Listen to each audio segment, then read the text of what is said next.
Începem cu începutul, adică să ne dăm pe un topogan, ce poate fi greșit, adică serios, ce poate fi greșit? Doar ne dăm pe topogan. Ce-mi plăcea să fac asta când eram mic.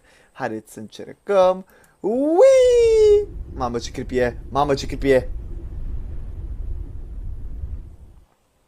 Ok, ok, tot în regulă. Până la urmă este un joc horror, să nu uităm asta. Aștept și cred că toată lumea se așteaptă la asta, el topogan să se întâmple ceva. Adică când mă dau un topogan, să apară ceva sau afară să se schimbe ceva sau ceva de genul se va întâmpla. E logic, e logic.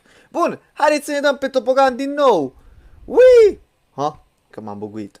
Ca un copil mic și ui! Ha? Aici. Ok. Mamă, s-a întunecat tot.